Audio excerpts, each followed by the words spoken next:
The South China Sea. It's home to some of the most breathtaking coral reefs, a vital trade route, and enough overlapping territorial claims to make even the most seasoned diplomat reach for a stiff drink.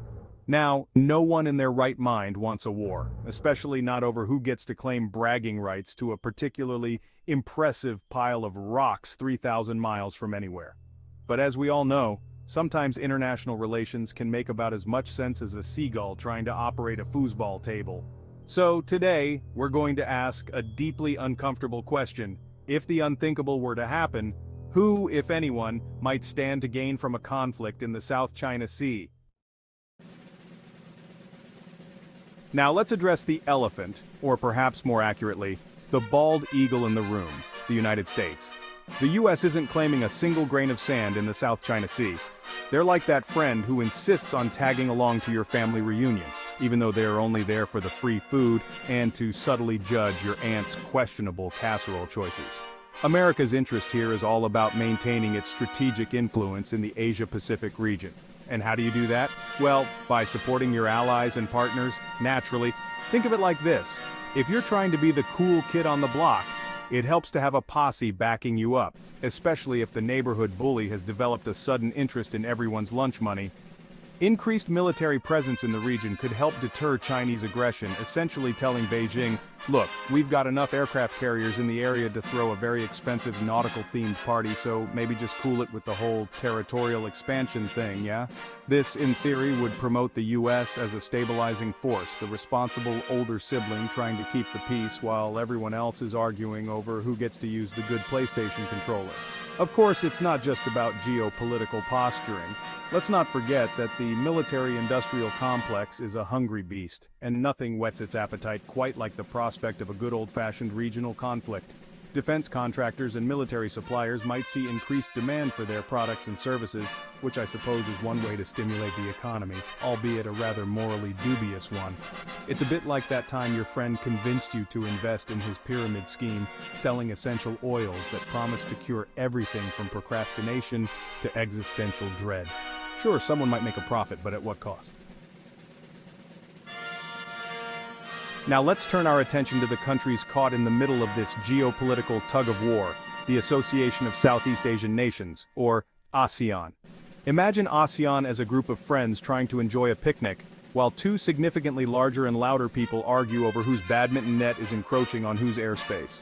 It's awkward, it's uncomfortable, and someone's potato salad is definitely going to get stepped on.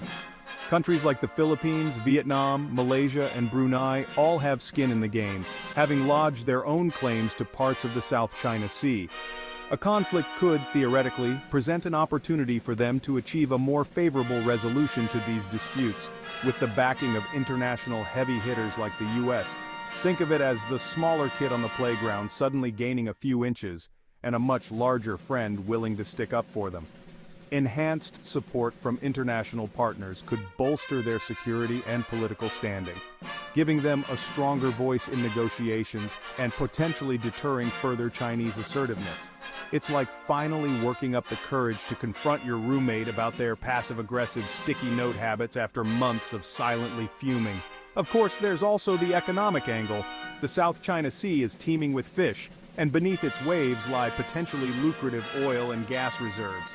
Better control over these resources could translate into a much-needed economic boost for these nations. It's like finding a $20 bill in your winter coat pocket. Sure, it won't make you rich, but it's certainly a welcome surprise. However, it's crucial to remember that ASEAN is not a monolithic bloc. These countries have their own unique interests and relationships with both China and the United States. It's like trying to herd cats, each with its own distinct personality and an uncanny ability to disappear under the sofa whenever you need them to cooperate. Let's zoom in on Vietnam for a moment, shall we? They've got a history with China that's about as comfortable as sharing a sleeping bag with a particularly prickly pufferfish.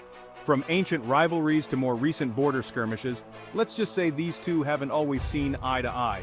Now, in the event of a South China Sea dust-up, Vietnam could find itself with a surprising amount of international support.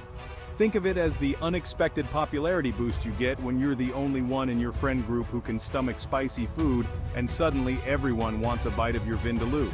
Increased military aid and cooperation with other countries could significantly strengthen Vietnam's defense capabilities. It's like trading in your rusty old bicycle for a sleek, high-powered motorcycle.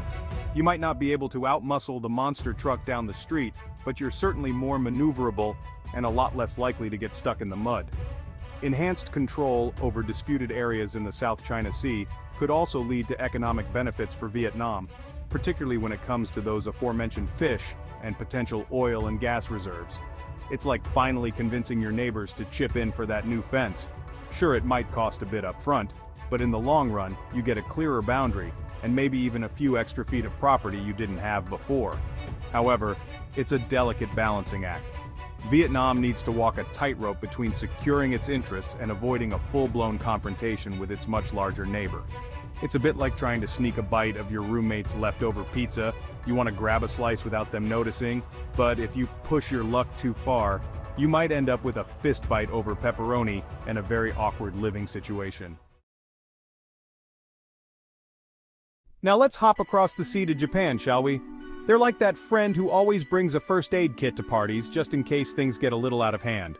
While not directly involved in the territorial disputes, Japan has a vested interest in maintaining stability in the South China Sea. Think of it like this. If you're the world's third largest economy and a significant chunk of your trade flows through a particular body of water, you tend to get a bit twitchy when people start lobbing rhetorical grenades at each other in the vicinity. A conflict in the South China Sea could prompt Japan to advocate for stronger regional security frameworks and alliances, essentially trying to create a united front to contain China's influence. It's like realizing that the neighborhood watch meeting has turned into a full-blown homeowners association showdown, complete with PowerPoint presentations and passive-aggressive comments about lawn care. Stability in the region is paramount for Japan, as it ensures the safe and secure passage of its merchant ships through vital maritime routes. No one wants to see their meticulously crafted bonsai tree collection held hostage by a maritime dispute, after all. A conflict could also push Japan to take on a more proactive defense role in the region, potentially increasing its strategic importance and influence. It's like finally deciding to learn Krav Maga after years of relying on your impressive collection of self-help books to deter potential attackers. However, there's a strong pacifist streak running through Japanese society, a legacy of the devastation they faced in World War II. It's like trying to convince your friend, who's terrified of roller coasters, to ride the newest, tallest, loopiest one at the amusement park. They might eventually agree, but it's going to take a lot of coaxing and maybe a few churros to seal the deal. Now, let's spare a thought for the other countries watching this geopolitical drama unfold from the sidelines. They're like the audience at a particularly tense tennis match, heads swiveling back and forth as they try to follow the action.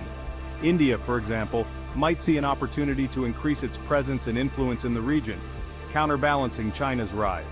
It's a bit like joining a new gym and realizing that the person you secretly suspect is using performance-enhancing drugs also happens to be your main competition for the squat rack. South Korea, heavily reliant on trade and wary of its unpredictable northern neighbor, would likely see its anxiety levels skyrocket if things kicked off in the South China Sea. Reinforced alliances with the US and other regional partners would be top of the agenda, as they try to maintain stability and keep those vital trade routes open. It's like realizing that the suspicious flickering lights in your basement might not be a ghost, but could be something far more terrifying. Faulty wiring. European nations, meanwhile, might see a chance to strengthen their geopolitical ties with Asia-Pacific countries through diplomatic and economic engagements, promoting a rules-based international order. It's like showing up to a dinner party with a really good bottle of wine, hoping to distract everyone from the fact that you accidentally double-booked yourself and might have to sneak out early to attend a mime's birthday party. So, there you have it. A conflict in the South China Sea would be like a messy multi-car pileup on the geopolitical highway, chaotic, unpredictable, and with no clear winners. While certain countries might see strategic, economic, or political benefits in the short term, the overall costs and risks would likely outweigh these potential gains. War, as they say, is a bit like trying to make a souffle in a hurricane. Even the slightest miscalculation can lead to a disastrous outcome. The focus should remain on diplomatic efforts, conflict resolution, and maintaining regional stability. Think of it this way.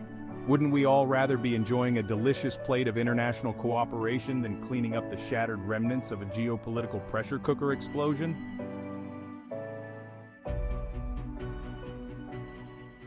Commit your way to the Lord, trust also in him, and he shall bring it to pass. Psalm 37 verse 5.